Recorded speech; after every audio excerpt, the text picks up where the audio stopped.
সম্মানিত উপস্থিতি, আপনারা পোস্টারের ভিতরে দেখছেন, মাইকের ভিতরে দেখছেন 20 থেকে 50 জন বক্তা সুর নকল করে। এটা শুনছেন না? অনেকেই বিশ্বাস করে নাই যে এটা আবার কেমনে সম্ভব। যেহেতু আলেমরা বসায় রেখে বা আলেমদের অনেক, যদি আমি কথা বলতে যাই অনেক রাত হয়ে যাবে, এই জন্য বেশি কথা বলা যাবে না। আমি আপনাদেরকে কয়েকটা মিনিট কমিটির কাছ থেকে অনুমতি নিব, নিয়ে আপনাদেরকে কয়েকটা কণ্ঠ শোনাবো। এখন যদি আপনারা অনুমতি দেন, দিবেন? তাইলে লিল্লাহে তাকবীর। আমি যদি আর কখনো টাঙ্গাইলে আশেপাশে এসে দেখি, আমি দেখি যে এই সমস্ত যুবক ভাইরা আজকের মাহফিলে আসছে, এই মুখ আমার মতো না, কি জানি কার মাকুন্দি শার্ট, এই শার্ট গুলাকে আমি দেখতে চাই রসুলের সুন্নত দিয়ে ভরাইছেন। পারবেন ইনশাল্লাহ যুবক ভাইরা? আমার আবার কইেন না যে হুজুর আপনার দাড়ি কই, আমার দাড়ি ওঠে না, কি করবো কর। আমারে কয় যে হুজুর আপনার বয়স কত? বয়স মাত্র 25। হ্যাঁ, বিয়ে শাদী করছি, মাত্র একটা মেয়ে হয়েছে, 2.5 বছর। এতে কি দাড়ি ওঠে? অনেক যুবক ভাইরা আছে যে দাড়ির জ্বালায় সে একেবারে সে মুখ দেখা যায় না, আর আমার দাড়ি নেই। যে মুফতি আমির হামজা একটা কথা বলে যে আমাকে একজন প্রশ্ন করেছে, ভাই আপনার দাড়ি ওঠে না কেন? আপনি তো পিছে হুজুর। আমি বললাম চিন্তা করার দরকার নেই, আমার পরিবারের ভিতরে সবচেয়ে বড় দাড়ি আমার। আমার বলে বাচ্চা হুজুর, আমার নিজেরই একটা বাচ্চা আছে। তাই কথা বলে না কেন? কার সুর?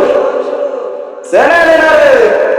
আরে ভাই ইনারে চেনা চেনবে সে, আর মানুষ হয় কি করে? আমি বিয়ার কি করেছি মনে করেন না সব কিছু না। মানুষ যদি না হয় তাহলে তো সে কাকতারে হয়ে গেল। সম্মানিত ভাইরা, 5টা কণ্ঠ শোনাবো আজকে। আচ্ছা, সে বাড়াই দেবো। এই তো দিয়ে যান, আসেন।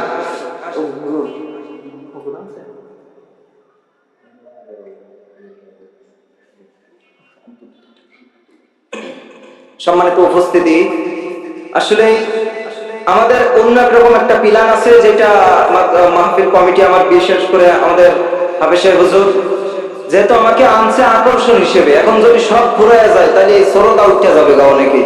কারণ অনেকেই আসছে, একজন আমার একটু আগে দেখা করে বলছে, হুজুর বহু কষ্ট করে আসছে, আপনার খুব ভক্ত হুজুর, আপনার ভিডিও বারবার দেখি, সরাসরি একবার হয় কিনাতে দেখতে আসে। এরকম অনেক ভাইরা দেখতে আসছে। তো আমি আবার অবশ্যই স্টেজে আসবো, তার আগে আমি আর 2-1টা কণ্ঠ আপনাদেরকে শোনাইতে চাচ্ছি। বলেন কার সুর শুনবেন? আপনারা বলেন। আব্দুল খালেক শরীয়তপুরি। আচ্ছা, আমি আব্দুল খালেক শরীয়তপুরি একটু টান দিতেছি। মুসলমান ভাইরা আমার, খুব খেয়াল করে কথাগুলো শুনবেন। ও বন্ধু, একবার জানো, খুব খেয়াল করে কথাগুলো শুনবেন। ও আমার যুবক ভাইরা, যারা মাহফিলের ভিতরে এসে বসেছে, আমি আপনার কাছে হাতে তুলে পায়ে ধরে বলতে চাই, বন্ধুরে,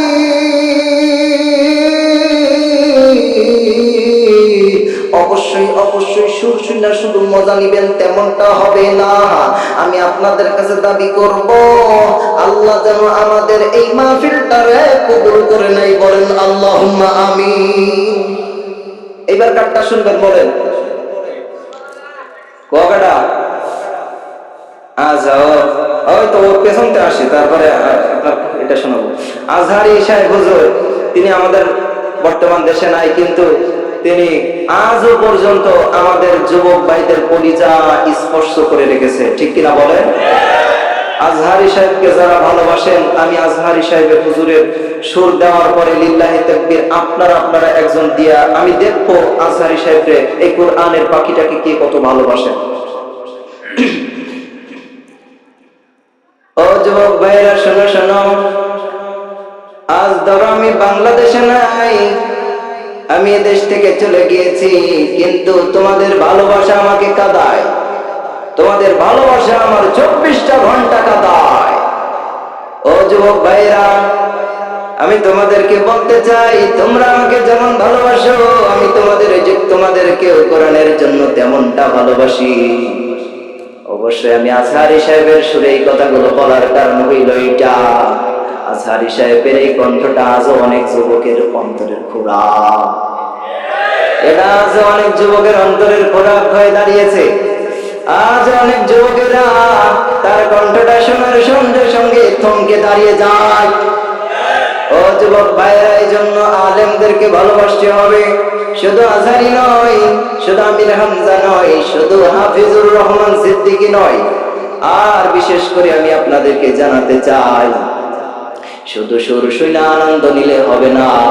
এই আলেমরা যেই পথে চলে এই পথে চলার দরকার আছে না নাই?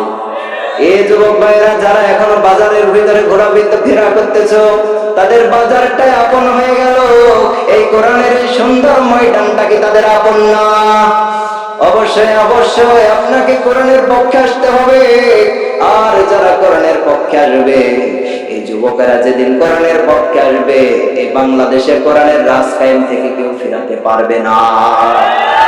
এই জন্য যুবক ভাইয়েরা, তোমাদেরকে ঠিক হইতে হবে। তোমরা ঠিক হলে সারা বাংলাদেশে ইসলামের পতাকা পট পট করে উঠবে। চিল্লায় বলে ঠিক কিনা?